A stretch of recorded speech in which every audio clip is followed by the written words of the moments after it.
Whoo boy, wow, I was not expecting 28 years later the Bone Temple to be this good. I mean, I definitely hoped it would have been better than 28 years later, right? The final film in the trilogy that we thought we were getting, but now that they're having a new trilogy before even finishing the original trilogy,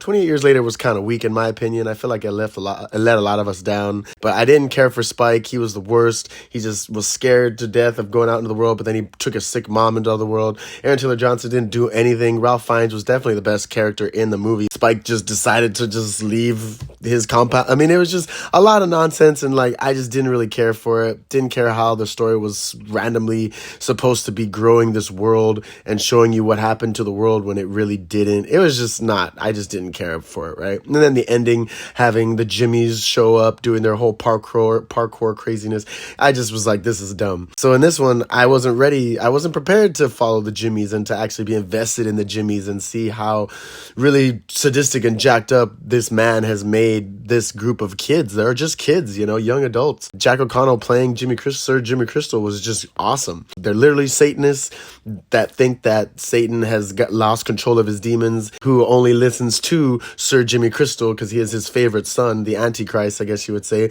He has a mission to either eradicate these demons from the land or give charity to the souls that are still trapped here on earth that are just barely surviving, when they're really just going and pillaging places and killing people. Like, they're not really giving them a better life. They had a better life before they fucking showed up. But then it jumps over to the other narrative of Dr. Ian Kelson, right, from the 28 years later, and how he's dealing with life around the infected and how he's been searching for either some type of cure and or a reason as to why this infection is going on. And he has a breakthrough with the alpha of all the infected, the alpha, which is so cool. And he's able to break through the alpha with morphine and with these drugs and stuff that he has concocted to kind of treat psychosis as he believes this infection to be a form of. And it's just outrageous. I just wasn't expecting it. I was totally expecting just, good mayhem, zombie, infected, rage killing fun. I wasn't expecting everything to start going in reverse, which is just so exciting. To have Cillian Murphy show up at the end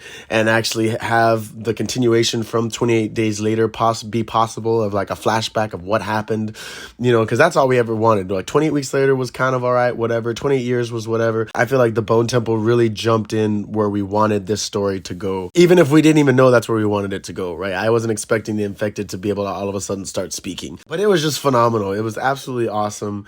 Ralph Fiennes played like a fantastic role as Dr. Kelson in his doctor mode, and then when he's in his hippie mode hanging out with the alpha, to then when he's pretending to be Satan for Jimmy Crystal and his Jimmies to give them the confidence that they need to go out and keep pillaging, which is horrible because right when he realizes that Spike is there trapped with these people, he realizes that these are not the type of people that he wants in his new world that could possibly come about. You got to watch the movie to find out how it all goes, because it's just so sad. It's just about as sad as 28 years later, but it just has so much more of an uplifting ending. So I'm just so ready. I'm so excited. Nia DaCosta did a fantastic job filming this and directing this. I mean, it was just, I absolutely loved it. It was phenomenal. Definitely suggest you go out and watch 28 Years of the Bone Temple.